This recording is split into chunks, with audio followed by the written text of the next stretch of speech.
That's what I'm talking about. Wait! Okay, now, from the beginning. Hit it, boys.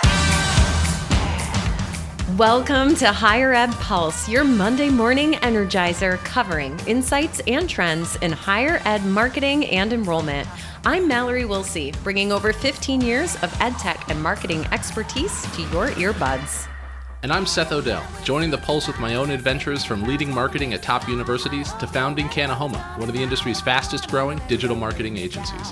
Each week, we bring you the kind of insider insights you typically only find over cocktails with your pals at a conference. It's fast, it's fun, and it's designed for you, the busy higher ed professional. You're not just listening to another podcast. You're checking the pulse of higher education. Higher Ed Pulse is part of the Enrollify Network, a robust collection of podcasts designed to help higher ed professionals like you grow.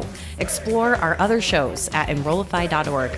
Enrollify is made possible by Element 451, the next generation AI student engagement platform, helping institutions create meaningful and personalized interactions with students. Learn more at element451.com. We're back live at NACAC, and I am sitting across from Adanna Smith.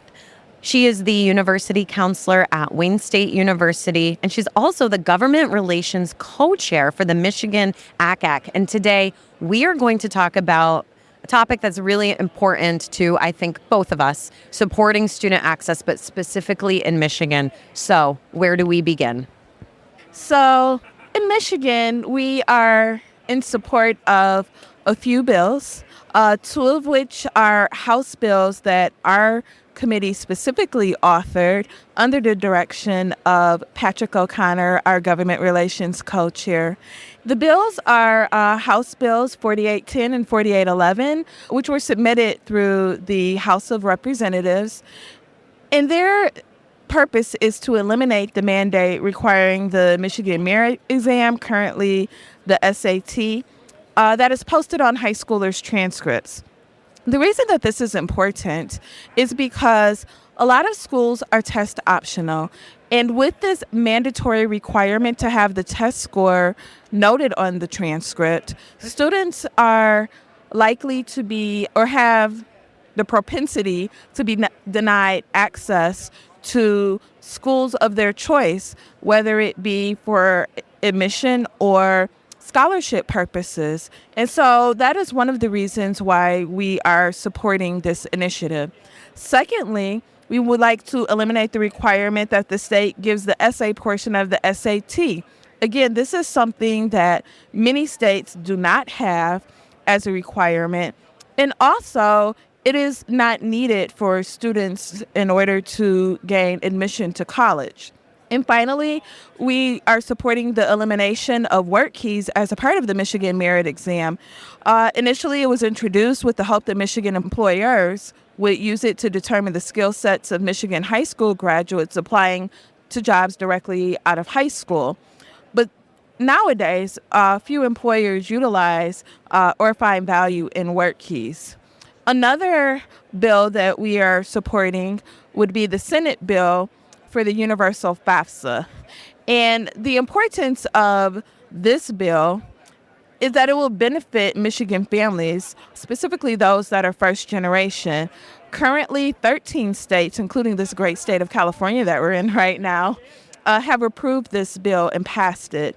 Also, a few Michigan universities, such as Wayne State University, have guarantee programs, and students are eligible to attend for free all 4 years. But one of the requirements is that they complete the FAFSA. Additionally, one of the eligibility requirements for students to receive the Michigan Department of Treasury's Michigan Achievement Scholarship is the completion of the FAFSA. And with this scholarship, it is applicable to not only college, university, community college, but also skilled trades. And so this will help the Michigan initiative through the Michigan Department of Labor and Economic Opportunities goal to increase the number of working age adults with a skills certificate or college degree to 60% by 2030. And so this would also be able to kind of move us towards equity in achieving academic goals and sustainable employment. And then also we're supporting the discussion of capping the counselor to student ratio to 250 students per one counselor. Well, I wonder when you sleep. So maybe that's the first question.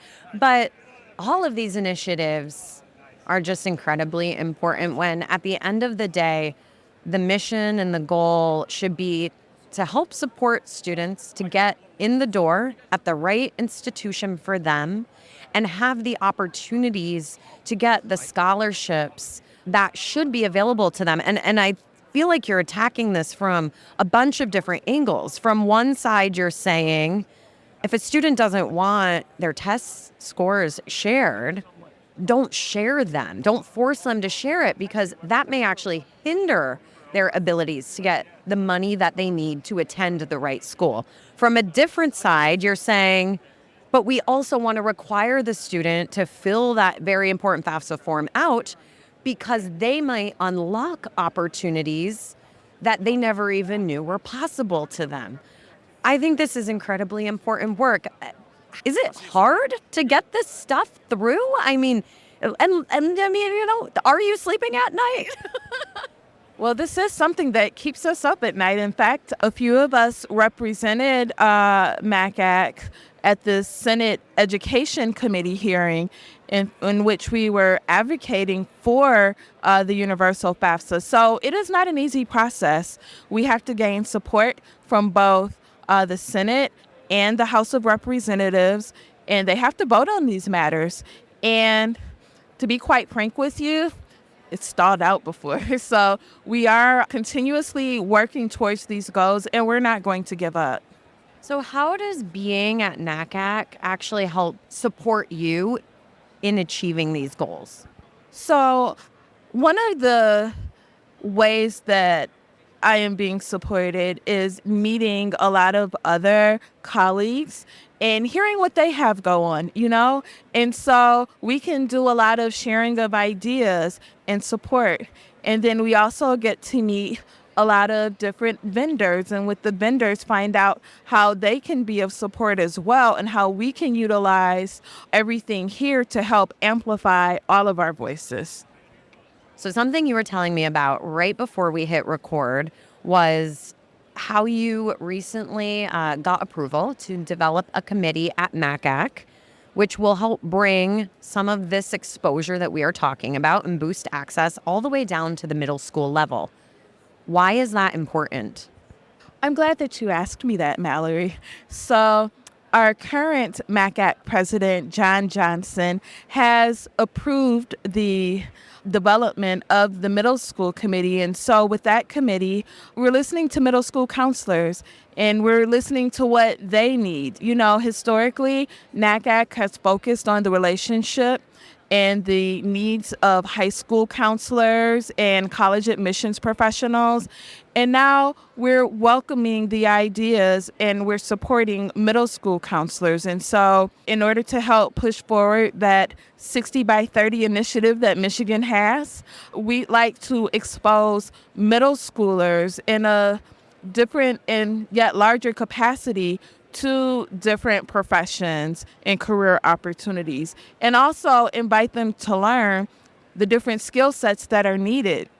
So we're very excited about this new initiative and finding out more about how we can support middle school counselors and, of course, our middle school students here in the state of Michigan. You are doing incredibly important work, and I am so hopeful that these bills will be passed into laws because you are doing the things that drive meaningful change for individuals, but also the state of Michigan. So this is amazing. Do you have any parting thoughts before we wrap this up? Mallory, I'm soaking it all in right now. I'm looking around this venue. I'm looking at all of my colleagues from different institutions. I'm appreciative of the work that all of us are doing that sometimes, not recognized, or I don't want to say appreciated because we don't do it for thanks, but we do it for the betterment of our community. We care. We care about our students. We care about their families. We care that we're making a difference, that our students become adults that can not only sustain, but thrive. And so I'm grateful. I'm grateful that we have this opportunity to work together for the betterment of our community. And I, too, am hopeful and prayerful that these bills will pass and become laws in the state of Michigan. Wow. I thank you so much for sitting down and taking some time out of your very busy NACAC schedule to chat with us on The Pulse. Listeners, I hope you've enjoyed this episode. We're going to keep coming at you live from NACAC over the next couple days, and we'll see you soon. Bye-bye.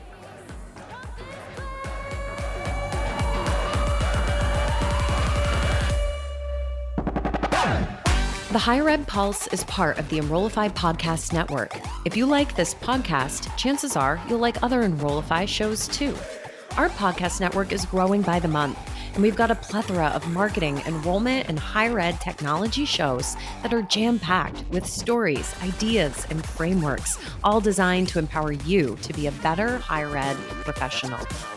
Our show helps higher ed marketers and admission pros find their next big idea and features a selection of the industry's best as your hosts.